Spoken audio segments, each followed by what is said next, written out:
Afternoon. Good afternoon and welcome to our Diversity, Equity, Inclusion Lunch and Learn. This is, I think, our third in a series, and we have one more after this. So we appreciate you signing up and coming out to this because we want to take every opportunity that we can learn a little something at each one of these lunch and learns in this arena to help both us internally and then also us externally. So thanks for coming. My name once again is Napoleon Bell. I'm the Director of Diversity, Equity, and Inclusion here at the Court of Common Pleas General Division. So thanks for being here, and thanks for those who are watching us live streaming on YouTube, and then also the replays that we will have out there. So thanks for chiming in on that. So we're really excited about our presenter today and our topic today.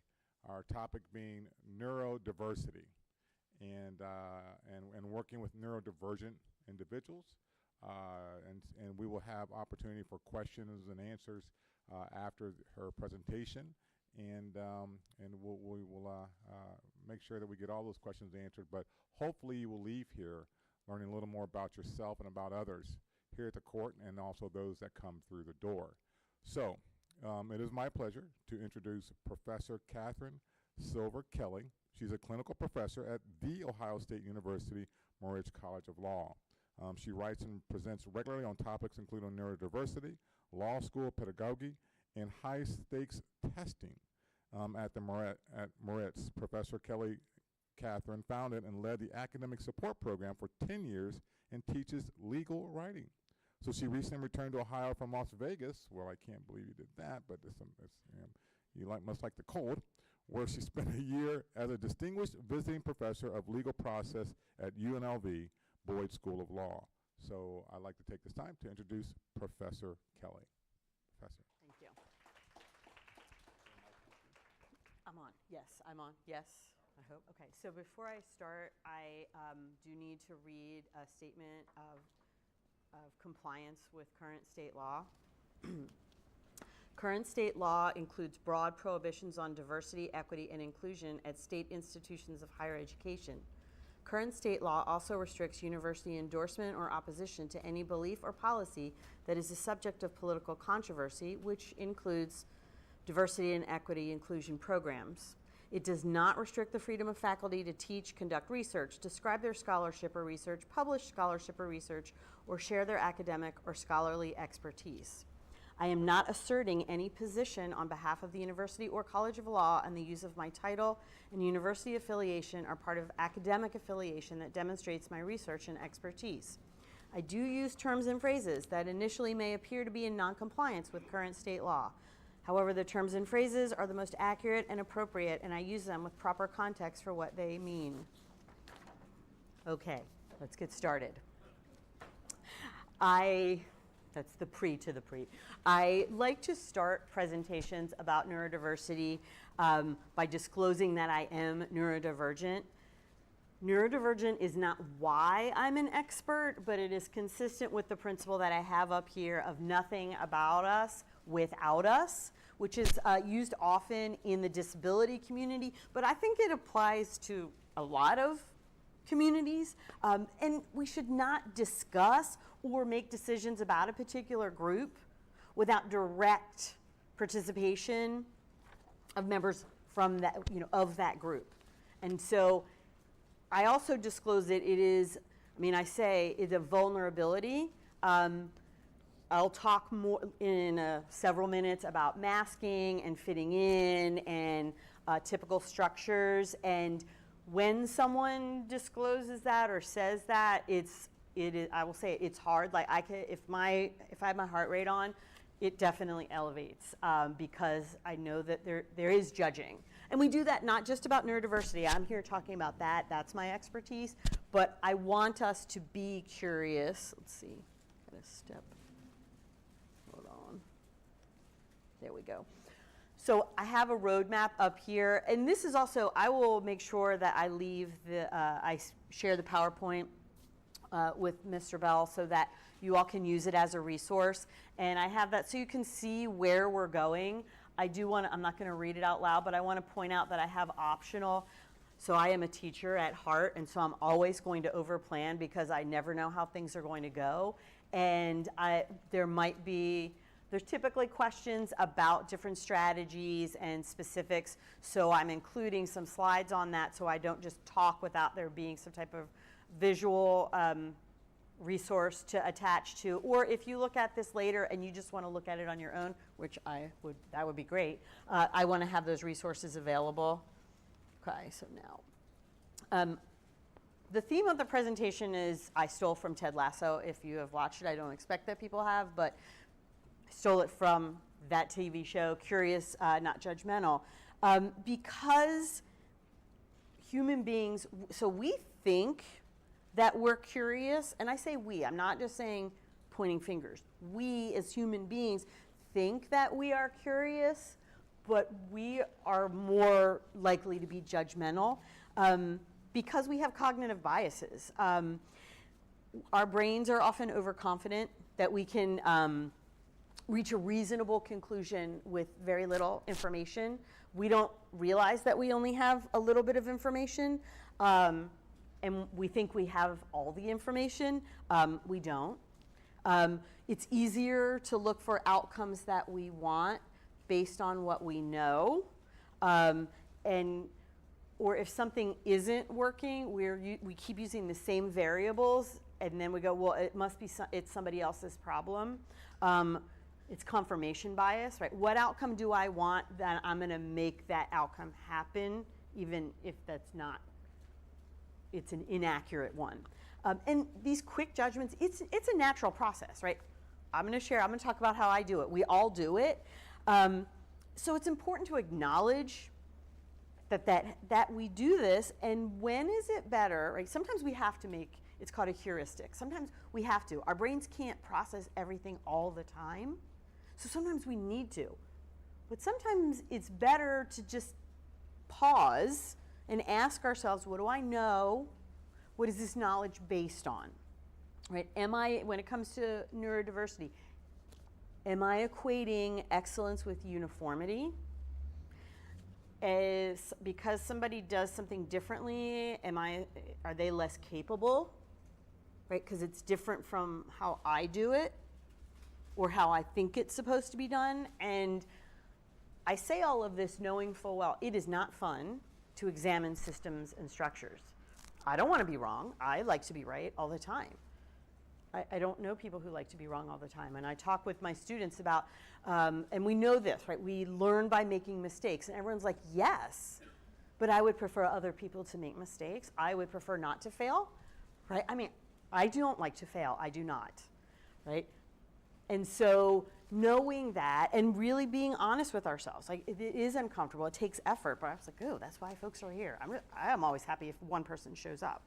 And so we're going to be curious, and I'm going to say, I want y'all to be a little uncomfortable, because that means you're learning a little bit. If we're always comfortable all the time, nothing ever changes. Maybe you want that. I hope not. But so we're going to be curious, and we're going to get some foundational concepts about neurodiversity. And so neurodiversity. And I like to read this because I want to make sure I get the definitions precise and correct. There are infinite neurological variations in the human mind. Right? We have biological differences that exist. We know this next part. People experience and interact with the world in really different ways.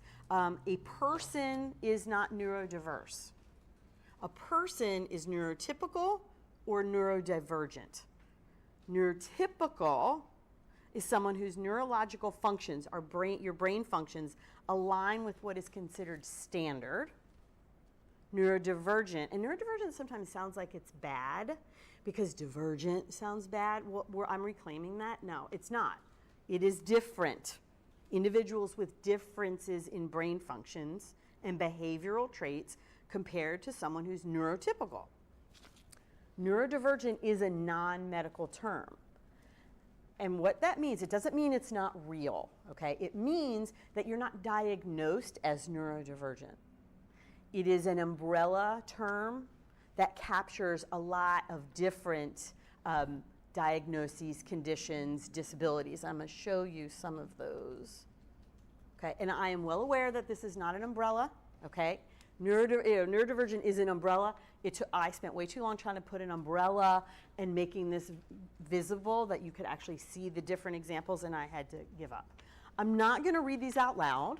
I'm also not going to go through all of these because that, quite frankly, would be boring.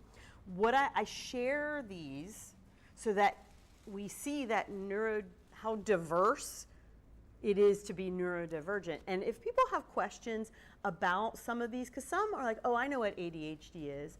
I've heard of autism spectrum disorder, but you might not know things like dyspraxia, dysgraphia. In the Q&A session, I am happy to talk about more what these are and why they fall into this group of being neurodivergent. 2 points that I want to make is that a neurodivergent person is not a problem to be solved, period. Okay, it's not a less than, it's not a better than. And it's also not a monolith. Okay, if you've met one person with ADHD, you've met one person with ADHD. If you've met one person with autism, one person, okay? So I say, oh, I'm neurodivergent, but I can't represent everyone. I can be a representative, right? And a lot of the things that I'm saying about neurodiversity apply. I'm going to use one of my favorite phrases, intersectionality, right? And so making these connections and seeing that we don't have to silo everything all of the time. But one way to start understanding what a neurodivergent person is through executive function. Okay, again, I'm not going to read all of this, but executive function, we all have, it's a set of these 8 skills. And our brain, I don't want to say all neurotypical people. It is common for neurotypical people to for all of these to be automated. It is a common denominator. I like to use the phrase common denominator for a neurodivergent person to have deficits. It's sometimes referred to as executive dysfunction or executive function deficit. Okay, at least 80% of neurodivergent people have executive dysfunction. Okay, it doesn't mean that 80% don't have any of these things, right? Or somebody with autism has 2 of them and somebody with ADHD has a different 2, okay? It means that you might have 1 or 2 or 3, and I feel like it's always like, obviously, clearly, I have ADHD. And if somebody else with ADHD, we're going to have different ones of these and really different depths too, okay? So like I think of it as super fun. I think of it as an ice cream sundae bar because I like ice cream, right? There are certain things that we're going to be typical on an ice cream sundae bar, right? And so if you're like, well, I like broccoli on mine. Okay, fine, no, right? You know what I mean. You're not going to see broccoli or asparagus on an ice cream sundae bar. It's not typical, okay? It's not in that scope of reasonableness. Okay, but let's say ADHD is vanilla ice cream. I might have on mine, right, marshmallow and chocolate sauce and strawberries, but somebody else with ADHD might have a lot of marshmallow and a little bit of caramel and 1 strawberry. Okay, just trying to get that example, that concrete example of all of the differences within these executive functions. And I should have done this like one motion. But I want to talk about a couple of these to make sure that we understand what this is and what it means. So I'm going to start with emotional and impulse control, and I don't like the word control. I think a more accurate way to describe it is regulation, because it's not a lack of control. So emotional regulation, it's not about having a temper tantrum, okay? Especially not just people who were adults working in this building, but the people that we serve. I mean, if there are children, that is a different situation, right? There's a reason that it's like, please don't bring your children into the courtroom because they might have a temper tantrum, and can we blame them, right? But it is this regulation, right? It's internally going to an extreme, right? Sometimes all the time. A student described it to me, their experience is feeling like they're in a whirlpool and they have to pay attention. They're constantly regulating, telling, keeping calm. doing things to keep their emotions like this. It's not that you can never go up and down, but neurodiversity is like this, where neurotypical tends to be an easy wave on an ocean, okay? For impulse regulation, okay, it's not impulsive jumping off a cliff, okay? It is internal.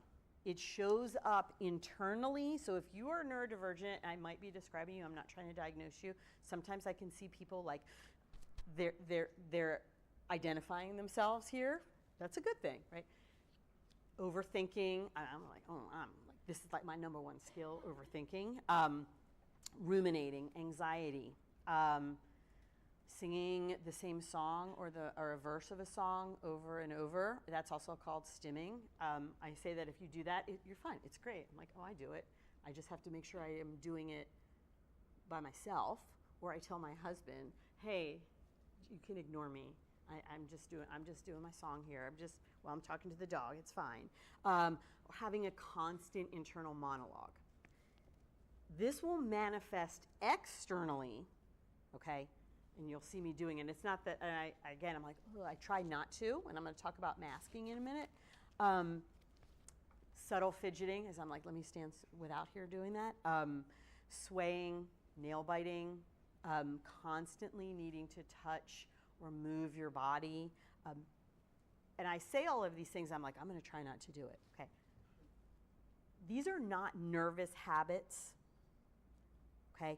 This is how you are regulating, or how the neurodivergent person is regulating.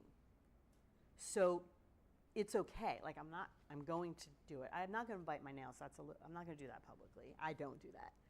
But if you're noticing that of somebody, they're regulating.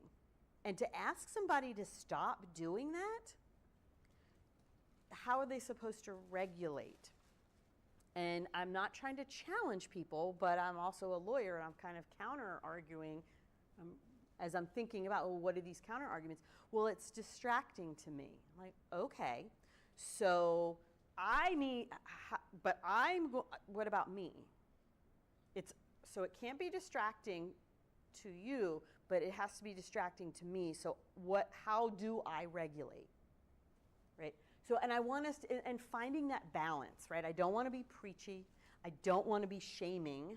I'm not pointing fingers. I use a lot of first person because I'm including myself for all the good, the bad, the ugly, all of these things.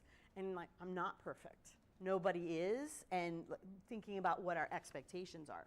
Okay, I want to talk also, I'm going to move to working memory. So I love brains. I love brain science. It's amazing. Our memories are amazing. They're infinite, even though we're like, I forget things. No, our brains are awesome. We think we forget. It's in there. We just have to know how to find it. And the example I like to use with that, you don't need to do this right now, but maybe you will. If you think back, I'll use myself as an example because I'm old. I was told last night how old I am. I am old. That back when I was in, I don't know, we called it junior high then, my friends and I'm going to definitely out myself, the movie Grease, which was quite scandalous back in the day, and we loved that soundtrack. And we sang all the songs on a record player, and we made up dances. It was fantastic. If you asked me right now to start singing the song, I can't. But you can be sure I'm not going to be that old. When that song comes on my Spotify playlist, not just the radio, by that first chorus, right? I'm singing. I can do the motions too. You can too, right? That's what I'm talking about. Our brains are amazing. Our memories are amazing. That's our long-term memory. When we have that context, we can do it.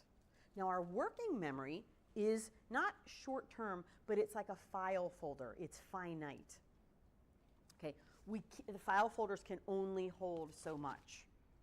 Okay, and it holds information for us so we can do complex tasks. And there's two components of how our working memories work. We activate prior knowledge, and then we connect it to new knowledge.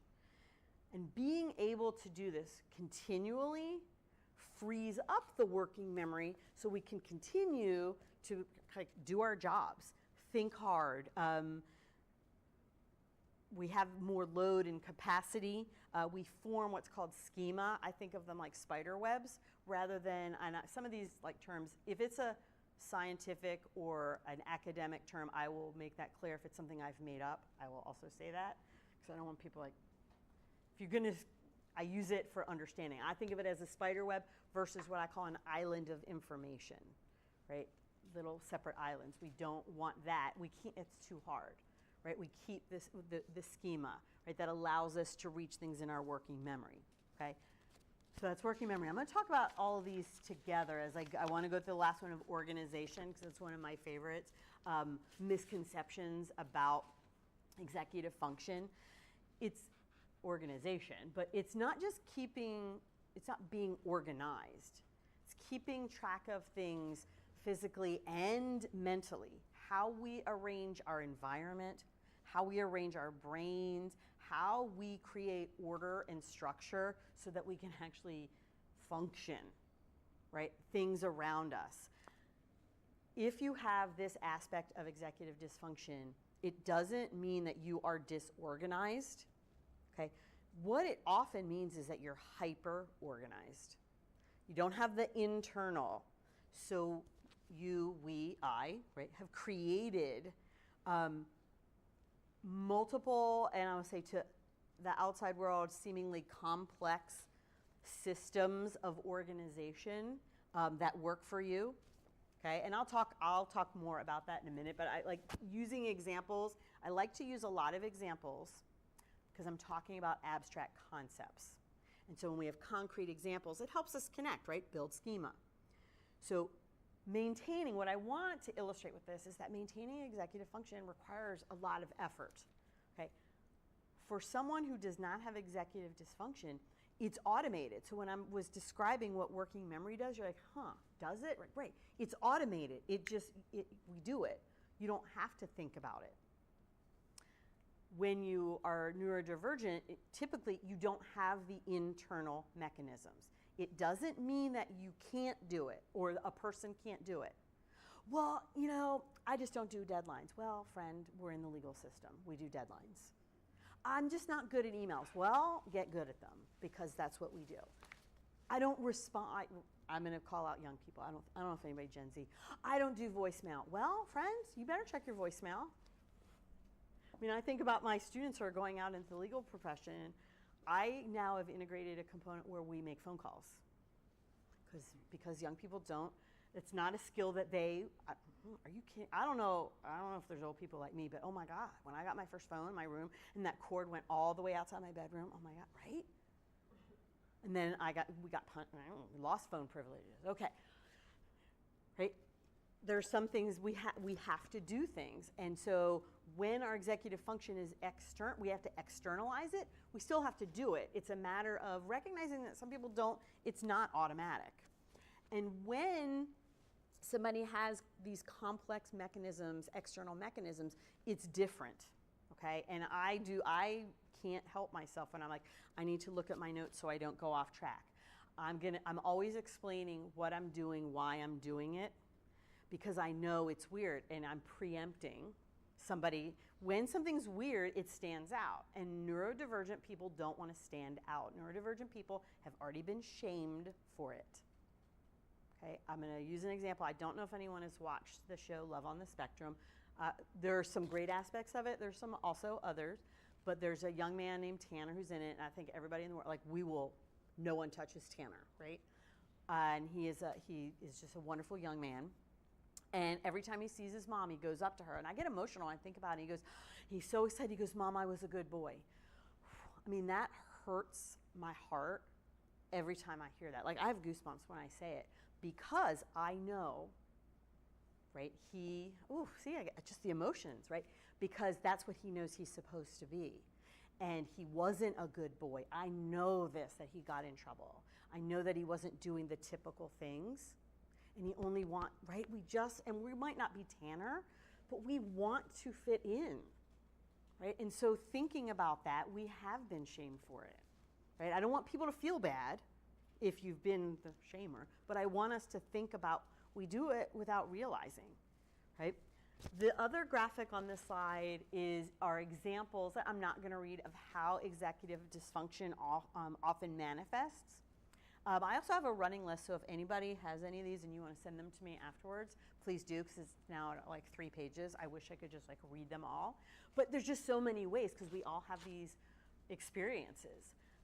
But what I want to point out with this is that regardless of how it manifests, a neurotypical person doesn't struggle with these things, at least not multiple things all the time. And I always get nervous when I say this, because I know this is where I get the pushback. Well, I have trouble staying organized. It's hard for me to focus. Oh, I can't have quiet in my brain. Like, what are things that people have said? And like, oh, well, it's hard for me to switch tasks too, or something like that. And I mean, it is frustrating, okay? I'm smiling because what I want to say is, do you have a degree in psychology? Oh, are you a neuroscientist? Have you done any research? Okay, I do not, because I don't want to have to defend, right, I'm not better or worse, right? I don't want the neurotypical person to feel like they're not working hard, right? Because we are, but it's not the same. And neurodivergent people are not going to say anything, right? One thing I'm not here to do is like justify the existence. Well, neurodivergent people are really good at this. No, neurodivergent people can do whatever they want, okay? And also I can talk afterwards about how do people solve problems if you only know how to think linearly? I don't understand that. How do you handle crises? Personally, I'm like, give it to me. I'm good at that. So I say that, like, but that's not what this is. It isn't a better or worse, right? There are different approaches. And the disconnect really comes from reasonableness. And I think whether you're a lawyer or we're all related in the legal system here, we understand that concept of reasonableness, right?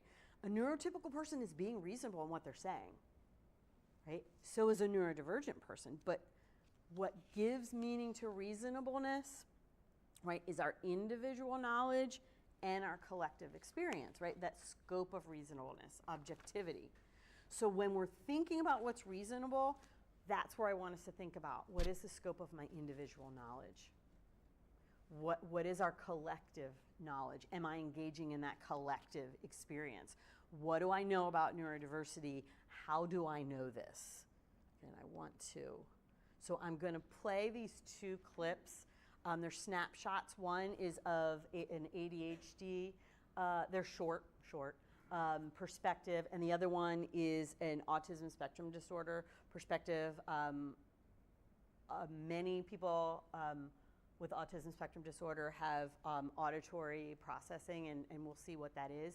Before I play them, I'm going to say they're a lot. I don't think so. I'm smiling because the first clip, I was like, I don't know how to explain to people what is going on in the ADHD brain, because people are like, no, me too. I'm like, no, I'm telling you no.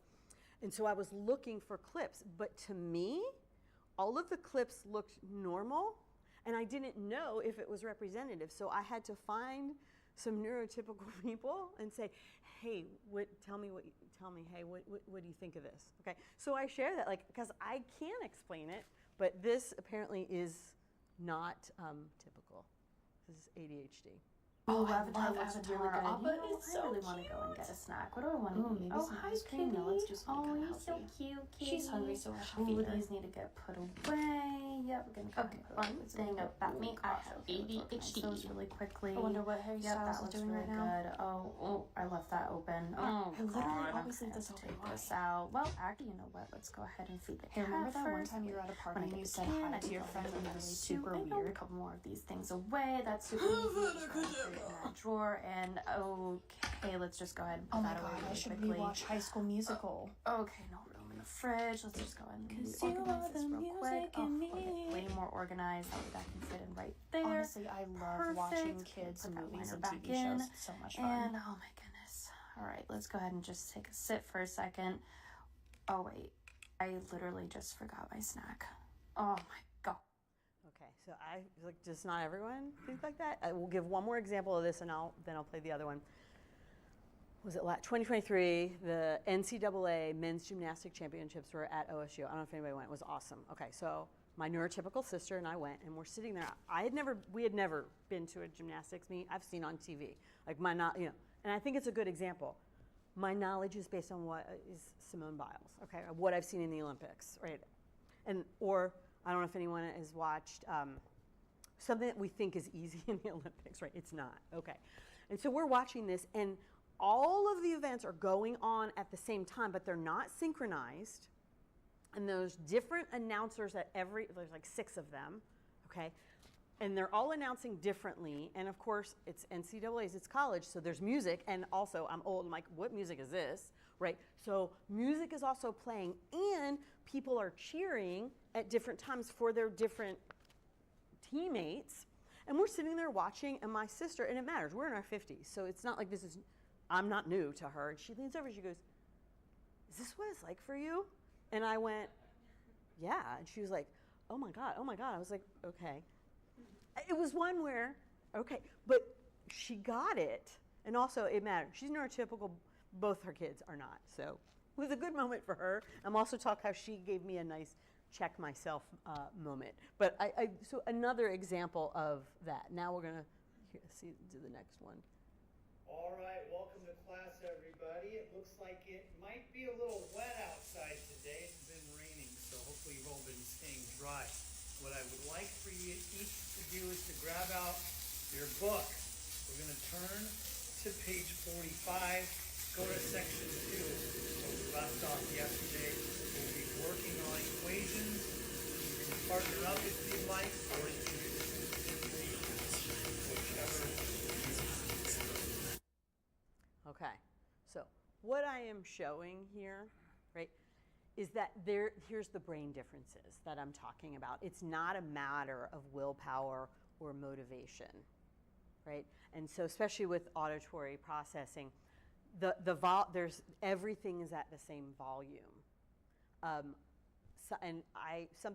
this isn't a bad thing, like when everybody was opening, if you were watching this on YouTube and we hadn't started the video yet, or if you've ever been on a Zoom and there's people live in the room and everybody was opening their chips at the same time, the mic picks up on that and it's so loud. Okay, that is auditory processing for somebody who's hearing that all the time with everything. And sometimes the sensory, there's a, say, hypersensitivity, it hurts. These are good lights, but fluorescent lights have, I don't know this, but I know this is true, have a sound and a feel that hurts, visually hurts, and also have a sound that hurts. Sometimes a heating and HVAC system has a sound that hurts. Okay, so just being aware of that. I think that goes with letting people sit where they want to sit, although I was like, please don't sit in this front row that close to me, right? But let's let people can sit where they need to sit, or if someone sits down and they come into a courtroom or they come to us and then they need to move, yeah, because I didn't know that whatever, the sound of whatever hurts, right? A student has also described it to me as having a fly or mosquito right next to your ear all the time. You can't do anything about it, but you have to focus. Okay, just acknowledging and understanding, what that is, what is that? Sorry. Let's go on to the next one.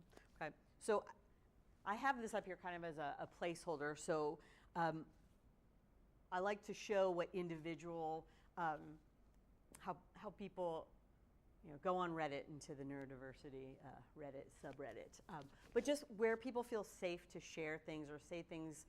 Sometimes it's not good when we feel really anonymous online, but sharing what it feels like, and then you find somebody else that also gets it.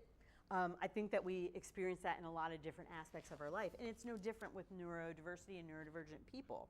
The neurotypical brain, and I have to read this because I don't understand it. I can say it though. The neurotypical brain has an internal self-direction towards a future goal. the ability to look ahead and organize thoughts and actions to get there. There is an internal cue to do. Okay, I don't have this, and that's why I read it. The neurodivergent brain can do all of the things, but there's no internal cue. So we create, as I talked about, the external mechanisms. Now, when I talk about the internal cue with neurodivergent people, individuals, be like, what? What do you mean? I'm like, I don't know. I don't understand. I just know that apparently there is one. Like, well, how? And here's the thing. If I were to ask a neurotypical person, like, what is this internal cue? You can't answer. You don't know, because it's internalized. You're like, I don't know. I just like write it on my calendar. I'm like, but how? Like, how do you know what to write on your calendar, to look at your calendar? How do you know when to do it, how to do it? I don't know. I just do it. Right? It's internalized. And so you can't, the neurotypical person can't explain something that is automated, and the neurodivergent person can't make it automated. It's just, our brains operate differently. And when I first learned about executive dysfunction, I was like, oh, I don't have this. I'm in the minority. I don't have executive dysfunction. And I'm laughing because I'm about to talk about my sister, who was like, is this what your brain is like? And I said to her, hey, executive dysfunction, I don't have it. And she laughed, as only a sister can do, right? Laughed at me, and I was like, what do you mean? I'm really good at my job. I'm super organized. All these good things. And she was like, okay. And she just, all of the things that I do to check me, okay? Not a negative, bad. And these are just some of the things that I do, my external mechanisms. Again, I like to show examples. And the reason that I'm sharing this, right, is because I was totally judging. And it was this check moment for me where I was like, oh, I'm organized because I've created these complex external mechanisms to make myself organized. And oh, I have also been judging other people like, well, I'm neurodivergent and I can do it. Why can't you? I absolutely had to catch myself. And so I like to share that. And I do. I'm not going to pretend that I don't judge people. I'm like, what are you wearing? Okay. We all do it, okay? But sometimes we've got to be like that. I'm not going to defend that. I'm not going to find an excuse to make that okay. That I am like, well, I do it. Why can't you? That's where I draw the line, and that's why I share it. And so working on not being judgmental, because we want to fit in, right? And I like to use, I hope that I can use these scenes from the Barbie movie for several more years, because I think it represents so much. You know, I don't know if anybody saw the Barbie movie. It was like this empowering, inclusive, feel great movie. And in that was Weird Barbie. She does not fit in. She's Weird Barbie. I mean, they put her up on a mountain. She's physically excluded. But also, they needed Weird Barbie to save the world. I'm just saying, Weird Barbie, okay? I'm going to tell you, I saw the movie. It was great. It was awesome. And I'm talking with some friends about it. And I forgot to mask, which I'm going to talk about in a second. And I said, without thinking, oh my God, I totally related to Weird Barbie. And I was like, and then I went, oh, I'm being recorded. Oh, shit. Because that's exactly how I was like, oh, shit, I forgot to mask. Because I was supposed to relate to President Barbie. I wasn't supposed to relate to Weird Barbie, and I forgot. Because the reaction, people were like, oh, yeah. And then I was like, oh, well, I also President Barbie. But Weird Barbie didn't wear high heels. Like, I'm making up these reasons and excuses for why. But thing is, I'm going to, unmasking, I am Weird Barbie. And when I find some other Weird Barbies, it's awesome. Because we want to fit in, right? And when we don't, when somebody acts outside of the norm, we know the impacts that it has, whether it's in the work environment with getting recommendations and promotions and even getting hired, employment opportunities, or the people that we serve that come in, and just our perceptions and our expectations and how we treat them. And I want to give an example of where, where differences seem to matter based on a lack of understanding and knowing what the differences are and where they come from. So when a person is talking about something that happened to them, a neurodivergent person might often share a similar experience that happened to them. We do that to show that we're listening, that we understand. It is how we relate and show empathy. Okay? Apparently, neurotypicals, I'm like lumping neurotypicals together, neurotypical people don't perceive it that way. It's self-centered. You're not listening to them. You don't care. You're not showing empathy. Okay?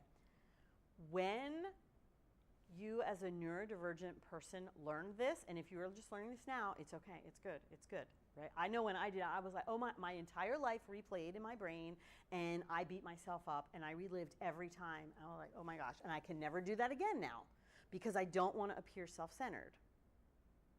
And again, when I say this, when I say me, these are not just my individual experiences, I use them as characteristic experiences. Okay, so when I'm engaging, or when a neurodivergent person is engaging in a conversation and someone is sharing their experience, we're self-monitoring. Okay, don't do it, don't share your experience. Okay, but I don't know how to show empathy or that I'm listening, so I'm gonna do this. And I'm gonna make noises because that I think are sympathetic noises. I'm gonna nod my head really vigorously because a neurodivergent person, how you know that we're empathetic, that we're listening? Right? It's a difference. Again, and I would say, so if you're a neurotypical person, be open to somebody sharing their experience, and now you know, oh, this is how the person is relating to me and showing that they understand. And so you can appreciate that experience for what it is, not as being self-centered. And this is where I have a lot of strong feelings. Like it is not the neurodivergent person's responsibility all the time to shift, to understand, and have to mask, right? Why are we not allowed to be Weird Barbie, right? Sometimes when you're on the inside, and I'm on the inside, I'm part of the system in a lot of ways, right? I think we all are. But I also think everybody's, at least in one aspect of your life, you're not in the system and you're really aware of that, right? And when you are a part of that system, we forget, right? Especially in this concept, systems and structures were designed for neurotypical brains. And so, people are having to reconstruct and figure out how to fit in, right? And so what happens for neurodivergent people is masking, okay? Masking is pretty much what it says it is. It is, you are putting up a mask to suppress or conceal traits, inherent traits, in order to meet the standards, the neurotypical standards. Masking is not good. Part of me wants to be like, I'm going to give you every citation on every study that's ever been done. It is not good. Okay, if someone is good at masking, that's not a good thing. High masking, ooh, I didn't know you were masking. That's not a compliment to someone. Okay, it is why oftentimes a neurodivergent person is first, if they have a diagnosis, they are initially diagnosed with anxiety and or depression. Okay, anxiety and or depression does not fall under the neurodiversity umbrella. It is a symptom of the underlying. Because when you mask, that's what happens, right? Because I don't know how to explain to people, like, you can't be yourself. And it's not that, oh, I recognize I am in a courthouse. I did not wear my shorts and t-shirt. I took my flip-flops off when I came in. I'm from Kentucky, so, I'm going to give that too, right? I can't go barefoot in here, right? Right, there are differences, and I'll talk about that professionalism. But some of this masking, we shouldn't be expecting it. And I'm going to just talk about two, because I think fit into the professional context: eye contact and small talk. So neurodivergent individuals understand that conversations are important interactions, right? That it is important to make connections. Neurodivergent people know how to build connections, okay? We know how to have friends, okay? But from the neurodivergent perspective, neurotypicals talk about things for no reason. The surface level of conversation that's where a neurodivergent person is going to disengage. It's a waste of time. A neurodivergent person wants to have a conversation about things that matter. And I don't mean like heavyweight things, but in-depth conversations. We want to find out if you have compatible views. So what was with this chit chat here? That is a waste of time. Why are we doing that? Let's get to what we really want to talk about and find out if I really want to get to know you.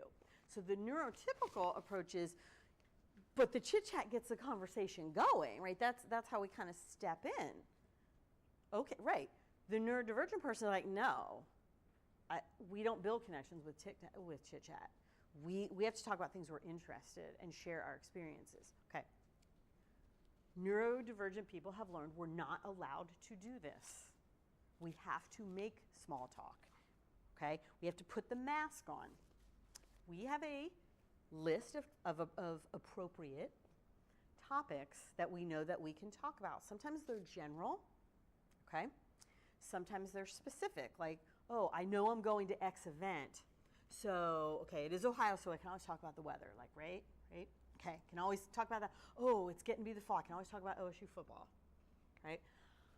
Oh, whatever event it is, you're coming up with this list of 2 or 3 things that you know are your chit-chat topics. But, oh my goodness, if you run out of those, you're in trouble because it's only a couple. You may have practiced it, but you're coaching yourself. And to make sure you're self-monitoring, and also you're coaching yourself and you don't even know, because it's like me trying to coach myself to go play in the NFL or something. I don't know anything about that, but I'm trying to coach myself to get ready for it, right? And we're keeping this inner monologue going. So I know here are the things I can talk about. I also have my list of things, I know I can't talk about. If you are neurodivergent, and I'm just going to use the term special interest, you know what I'm talking about. I can't explain it to people who are not neurodivergent. The best way I can do it is, so I did just spend the academic year in Las Vegas, and it was awesome, and I did not miss the winter at all. Y'all, it never got below 50. I was walking around in shorts every day, and people are like freezing. I'm like, oh, this is fantastic. Okay. So I know that I can talk about some surface things. I can say, oh my God, Las Vegas, it was great. Las Vegas itself is the same population as Columbus. Okay, right, I gotta stop there. I cannot go into, I won't go into all the other things, but that in-depth, the special interest that I wanna talk about, because that's weird. And if you wanna hear about that, we can talk about that, right? Wanna talk about eye contact. Neurotypicals think that eye contact is important. I honestly do not know why. In fact, in some circumstances, a lack of eye contact is, dishonest, right? It's shifty. Okay. A lot of neurodivergent people cannot make eye contact without consciously, like I'm trying to do it right now, like I feel like I'm staring at you, it's super weird to me. Why? Why is that typical? Why? I don't know. Isn't that weird? Apparently not, right? We are consciously telling ourselves to do it. When, so I taught high school. I was a high school teacher for 10 years before I went to law school. It's important. So I'm doing my student teaching, constantly got feedback saying, you need to make eye contact. So I tried my best. It was always the thing that I could not do. And so when I talk, I actually prefer to just kind of stare up there. I can hold a steady look back there instead of, I really prefer to just go everywhere. And I can't. But so I kind of, several years ago, I'm like, I can't, I stopped. So I stopped, and it was like awesome for me. But what I noticed in my classroom, so I'm, not making eye contact, and students were like this, kept looking behind because they thought I was looking at something at the back of the room. So here's where the balance comes in. I say, and I have to be vulnerable, I say, so I'm not good at eye contact. When I have to, I will, but when I'm up here, we're talking and we're in class, I'm gonna be looking at the back of the room. There's nothing back there. So I don't want you all to be distracted. And I kid you not, and law students can be harsh, all right? I love them, but also they're going to put some words in the student evaluations, all right? Everyone was like, oh, okay, cool. But that's where I'm talking about the balance, where I don't have to make eye contact, but I also need to let people know, yeah, there's nothing in the back door. It's just me where I'm looking. And when I need to, I will. And I think that students are they are forgiving, not forgiving. They're accepting. They know that it's something that I can't do. And so they are not judging me. They understand that I can't do it. And I have learned that by saying that in the classroom, I'm in a position, right? I have the agency, right? I'm on the inside where I will have students come and go, oh my gosh, thank you for saying that, because I can't do eye contact either. I'm like, right? Like, come into my office and we'll talk and not have eye contact, right? Come into my office and we'll just swap stories and experience and no one will judge us, right? So sometimes if you have that agency to do it, I'm not, because everybody's not going to out themselves, right? And we can't ask that. And that brings us to this, thinking about what is important, when is important, and what is professionalism. How we have to, I don't want to say balance, but coexist. It is a gatekeeping mechanism designed to maintain the status quo. It is also about showing respect for institutions, especially legal institution. And we can't have, it's not an or a but, it's an and. And knowing that they both exist and not discounting one or the other. Right? Again, I'm not showing up here in shorts and a tank top. And talking about students with, you don't get to do what you want to do whenever you want to do it just because, right? And well, you don't get to work at home every day just because you want to. Right? Let's talk about let's balancing with that professionalism, and we need to be realistic about how we use that and how in a good way and a negative way. What I know to be true is that we tend to be more skeptical and distrusting of individuals who have low needs than we are of individuals who have high needs. Now, I say that. In no way do I think that we as I'm going to just say society and the world are doing a good job with accessibility or accommodations. And I'm going to say one exception. I don't know if anyone has been to Vegas in the casinos. Oh my gosh, it is the most accessible place I have ever seen. I mean, maybe I am going to say capitalism. I don't know. It is absolutely the most accessible place I've ever seen, because I am always thinking about accessibility, not just for myself, but in that broader realm. And I was like, wow, this is what a lot of money can do. Okay, a lot of money, and you want people to spend a lot of money? Wow. Okay, so that would be the one exception. But we tend to, if somebody, I'm on the board of directors for the Franklin County Board of Developmental Disabilities, and I am a Special Olympics coach. And sometimes people are like, oh, I'm like, yeah, no. I love all my athletes, but let me tell you, yeah, they try me sometimes, right? But I'm good. We are more accommodating, right? I am more believing, but also, no, they're full of it. I do have to tell the story because I think it just is everything about Special Olympics. Used to coach swimming, and one of my athletes, who is a good swimmer, because it's not swim lessons, it's swim team, okay? He was pretending that he could not swim. So we had some high school students who were volunteering. It's a good move. I mean, he was pretending he could not swim. So the two lovely young high school women, swim team members, would help him. And I'm walking by and I look at him and he looks at me and I could see him like, don't screw this for me, coach. And I was like, Jared, okay, I say that. But immediately these young, oh yeah, I mean, I had to keep an eye because I was like, I got to draw a line here, because when they see him in about 10 minutes execute a perfectly streamlined dive off the blocks, they're going to know. The jig will be up. But they're immediately, oh, okay. But if somebody has, like an invisible something, we don't believe it. Why don't you just get it done? Well, this is how we do it. And so I want us to think about that. And the last thing that I will talk about, I am watching my time, is one way that we can do that, I am going to say easily, is through communication and how we communicate. And so assessing what and how we say things and just our different modes of communication and providing content in a wide range. And I was just saying to Mr. Bell, this today is a perfect example of this wide range of access, right? I'm up here talking to people who could come in person live. People, I don't know if anybody's watching it, but there's the option to watch it live because you couldn't come here. And there's an option to watch the recording. Did it take some extra time? Yes.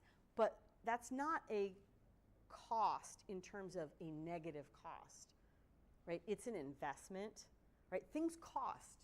Nothing, right? I have an economics background. There's no such thing as a free lunch, okay? Opportunity cost, right? But we don't always have to think of it as a negative just because there is a cost associated with it, because everything does, right? So what are we getting out of what we're putting into it? And that's how we want to approach it. And so, and again, the not one-sided. I've tried to show examples of everybody doesn't have to do everything. It's not one person's responsibility. But being clear and expressive in your language.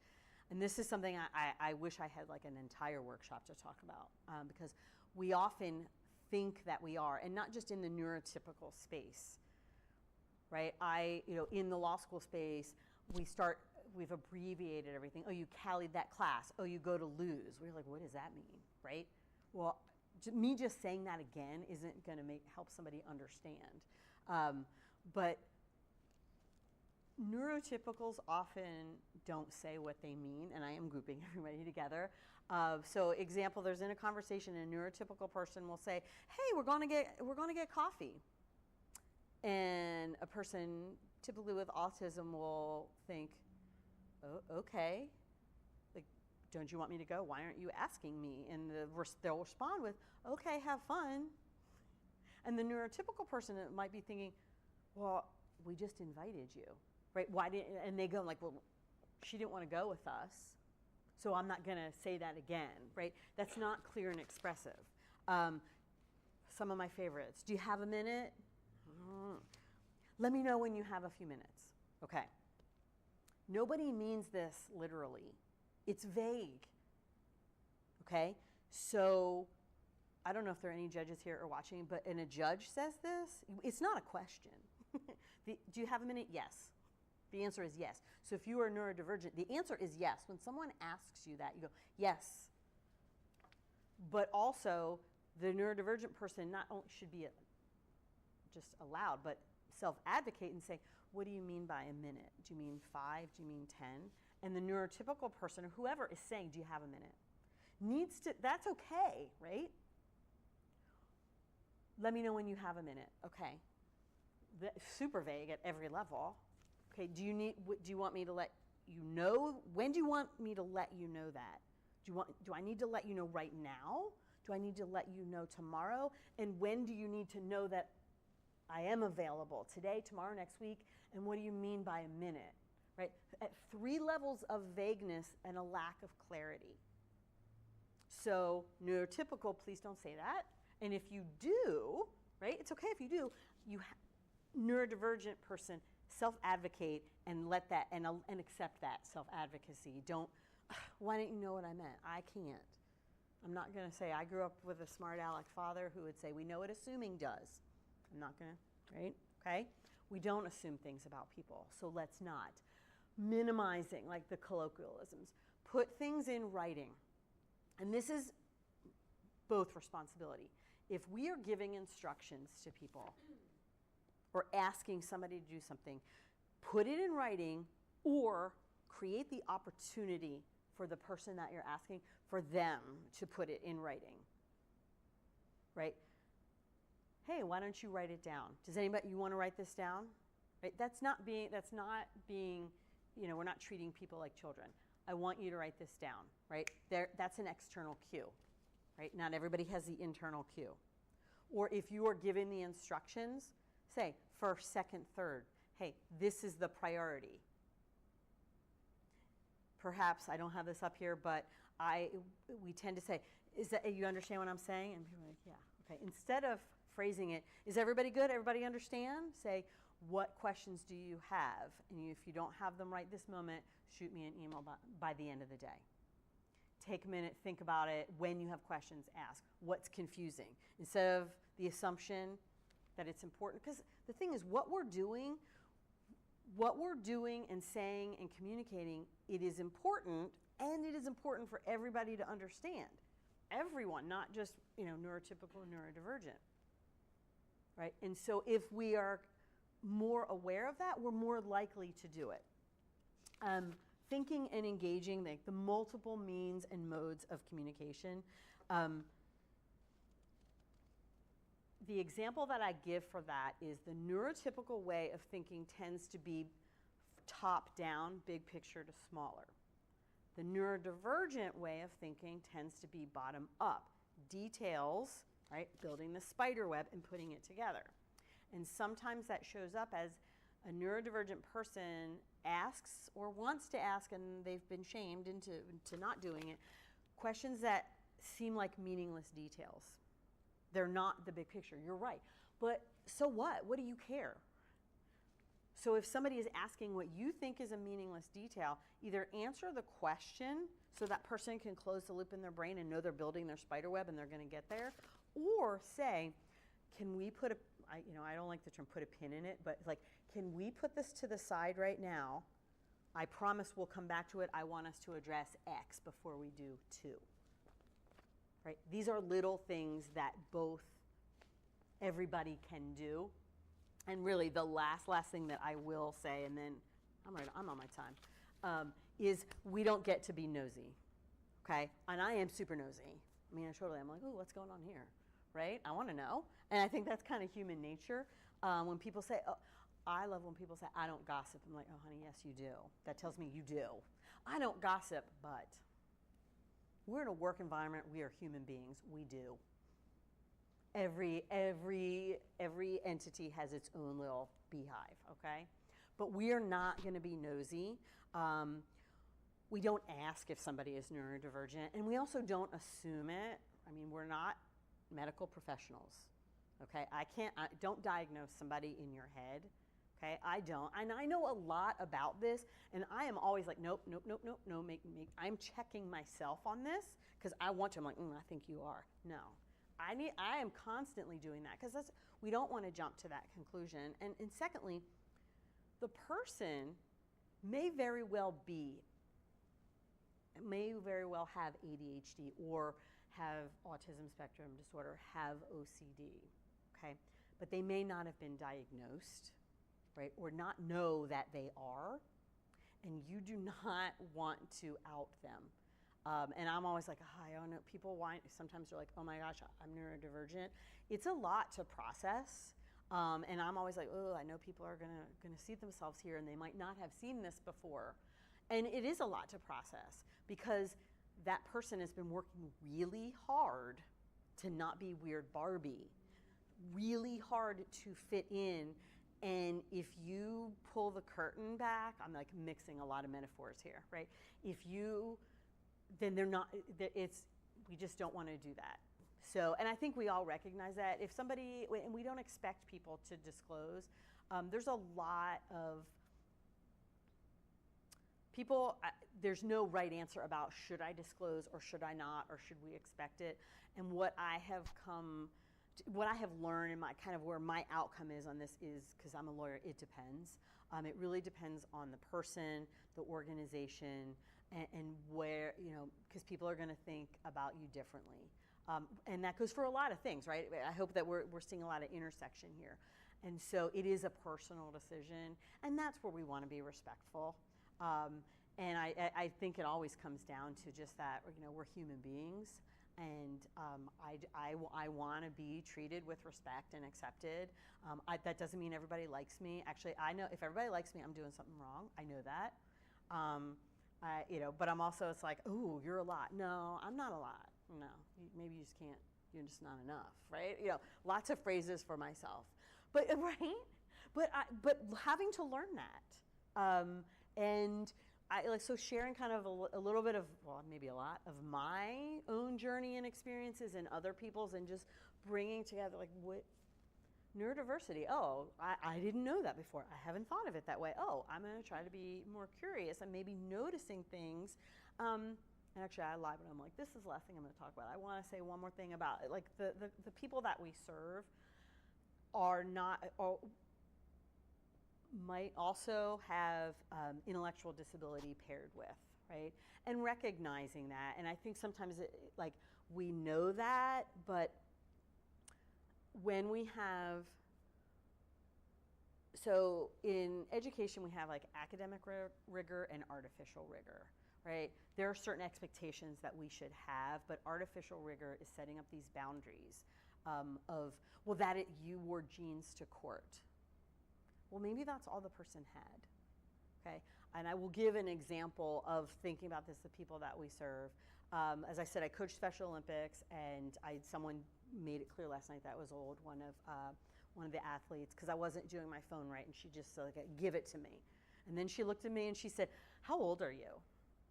Well, I didn't tell this Miss Bell. She's like, you have gray hair, so I know you're old. I'm like, thank you, thank you, thank you. But the thing is, okay, that is okay for her to say that to me. I know that I'm not offended, right? But and so thinking about when that person says it, I'm not offended. I am old and also okay, right? And I want us to not, gatekeep that. I will give one more example. I coach a lot of sports, so soccer. And one of my athletes, he's playing, and I'm coaching. I'm like, yay, I'm saying names and doing all this and doing my coaching thing. And I see him getting like, I don't know, kind of pissed or whatever, shutting down. And then he walks off. I was like, what's going on? And he looks at me and he goes, you are a terrible coach. It's like, but I'm the awesomest coach. I brought Capri Sun and what? And I was like, okay, right? Again, right? And I've been working with this individual for years, and I know him. He was right. I was being a terrible coach. I had to give him a minute. First of all, it was not about me. I needed to like, whoa, okay. I needed to give him a minute, because for me to find out why was about me, not him, right? Give him a minute, and then I said, would you let me know when I can talk with you, because I want to know, I want to be a better coach. And he said, okay. And he let me know, and here's the thing. I was talking too much. Surprise.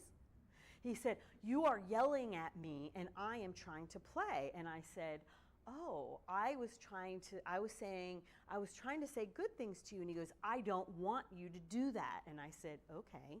And I said, we had to negotiate. I'm allowed to say 2 times. I'm allowed to talk to him 2 times when he's playing, because I have to be able to coach him. But I share that, okay? That's okay. He was right. And so if I had been offended, my feelings were hurt a little bit, right? But I'm like, it wasn't about me. If I'm offended by that without exploring it and being curious, then both of us were going to lose. And I don't say this, I am in no way perfect. I'm not sharing, I can share my examples because I'm always learning and getting better. And that's something that I learned, right? And I had also learned that I need to pay attention to his body language so that I can see when he's starting to shut down, because he doesn't always have the tools to manage that. And one time, several years ago, I'm laughing, he may have punched another athlete, maybe, okay? I'm laughing because I was like, yeah, that person was being kind of annoying, so okay, right? But he could only take so much. And so we had to learn how to pay attention, maybe get in some regulation there before, and help him manage tools for that, having his own tools, right, where he can say, move away from me, right? All of this is this learning experience, and it's not a cost, right? That time and effort at the end, I'm going to have this awesome soccer player, and I'm not going to be a terrible coach, and we're all going to have, I think a good experience. I'm smiling because I'm like, I don't know. I have to ask him if I'm still a terrible coach. So I've talked longer than I want to. I want to make time for questions, because the other slides are just specific strategies. So if anyone has them, and you can always email me after because I feel like people come up with questions later. But thank you all for having me. All right. Okay, questions. I'm going to do the Phil Donahue thing again, as you know. Phil Don, like to say that? Yeah, those of you who don't know Phil Donahue, well, then sorry about your luck. Look it Phil up. Are there any questions to ask? Yes, no? Well, maybe, while you're thinking, when I wrote down, when you had a slide up that had some words on it and to ask about. So what is dyspraxia and dyscalculia? Is that right? Is that what you guys remembered? Dyspraxia and dyscalculia. Yes, dyscalculia. Let me see if I can get back to that. There we go. Yes. Okay, I even wrote down my notes. So, because I want to make sure I get these. So, and these are new, I don't want to say newer ones, but I always like to start with as I'm learning about things, because I'm an expert because I have researched and learned, and I'm continually doing it. And my singular experience is not, right? The example is not the rule. And so I'll say, a lot of people have heard of the term dyslexia, and I actually want to talk about how it relates to dyspraxia. So all of these are developmental, cognitive developmental disorders. So dyspraxia is difficulties with motor skills and coordination. It doesn't mean you're clumsy. I want us to think about it in terms of fine motor skills like writing or typing, and it's not that the person doesn't have the skills, okay? But these require, and if it's internalized, you don't realize this, it's planning and execution. They're multi-step movements for writing. And more practice, you don't just get better at typing or writing because you do it more, but there are multiple steps in writing. It's more challenging. And so it just requires more effort, not necessarily more time, but you are exerting more effort, right? There's spatial perceptions, working memory, conceptualization, organization, and so creating the external processes for these. Do I have up here? Dysgraphia is difficulty turning your thoughts into written language for your age and ability, okay? And it is not an intellectual disability, right? In absence of an intellectual disability. I'll say, I'm like looking at all the steps. Do I go through? I'll say, do I have dyscalculia up here? Yes. Okay. So that is math related. And if you're like everyone in law school, at least is like, well, I have this. I'm like, no. Maybe you just don't like math. The processes involved, and I wrote these all out because these are automated for me. Visual processing, you see the math problem, okay, and sends the component to your brain. Then you hold on to the specifics in your short-term memory so that you can work on it. Then your brain, your language skills, have to translate the symbols into what those symbols mean, like to, what does that actually mean? Then you get into your long-term memory to access how to solve the math problem, like what does the plus sign and the equal sign mean? And then you also have to understand quantities and amounts. And then you calculate it all, right? And I read all of these, so I'm like, oh. And I'm not talking about complex things, but there's a lot of steps that go into 2 + 2. What does that mean? So that explaining how it's cognitive, and then the external, and that people need external mechanisms. And again, I keep coming back to it's not more time, it is more effort, and it might be, do you need something instantly or can you wait 2 seconds? I'm not talking about more time like hours and days. I'm talking about seconds, right? But those seconds add up. I hope that answers the question. I want to make sure I say it answered accurately. It does. And one other question, not unless somebody has something. You talked about Vegas. With all that stimuli though, right? How can someone who, it seems like that one of those, one of those pieces that someone could not do that. because of all the stimuli and different sounds and all that's happening at the same time? There are, if for somebody who has hypersensitivities, I mean, can we normalize headphones? Noise canceling headphones, or there are ways to adjust it. I mean, I wasn't going in the casinos, right? But thinking about all the noises and lights and sounds. So if somebody needs to get up and move, or saying when people come into a room, if there's a lot, there are a lot of noises and sounds going on in here. So if you need to find a spot that is good for you, if you need to if you can't do headphones because you actually have to hear what's going on, you can wear, say, if you want to wear, and I don't think that you have to provide this, you can wear one earplug. Also preparing people for that. I was thinking when you're talking about going out into the community, like demystifying what the courthouse is like. Also including, there's a lot going on. So if you are going to come to court knowing this, and you might not be able to wear headphones or avoid the sounds, but there's something called spoon theory. And so people who often have chronic illness or have one of these diagnoses, there's a finite amount of spoons and different things. You use more spoons. And if you have this, I don't feel like, I don't need to explain it if you don't need it, okay?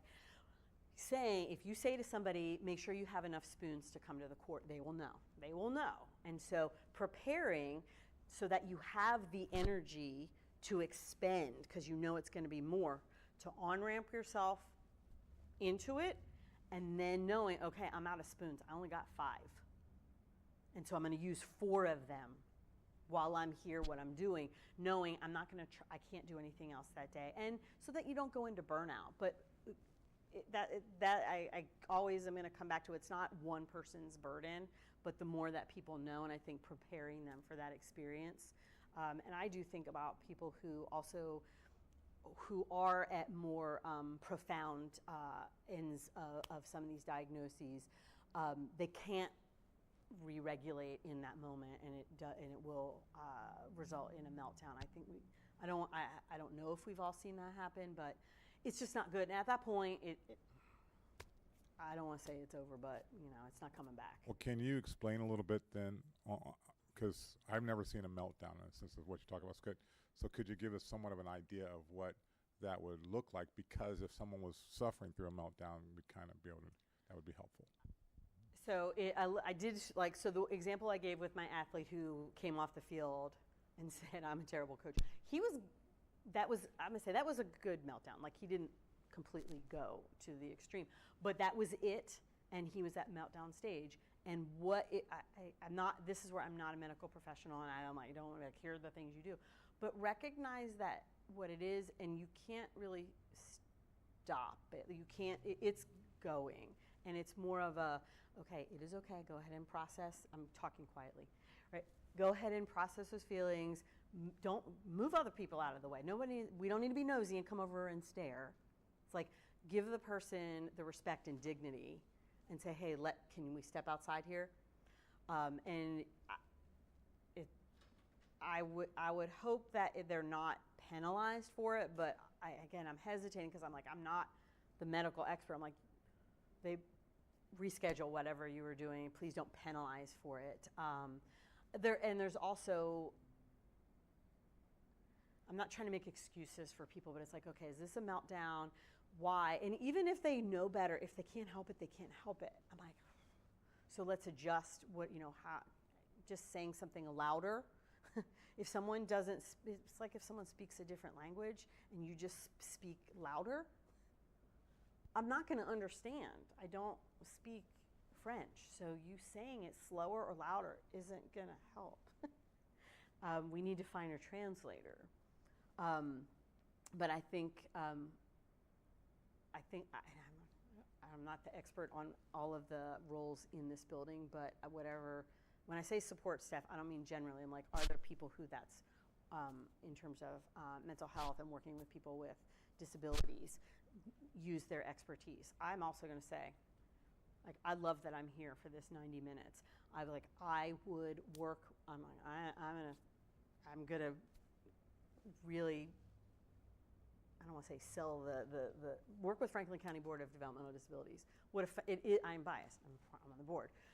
I will disclose that. But all of the support systems and structures, I would bring in self-advocates, right? Because it's not just developmental disabilities. There's a lot of overlap. Bring in, not just me, I am part of this community. Bring in, I can connect you with all of those self-advocates.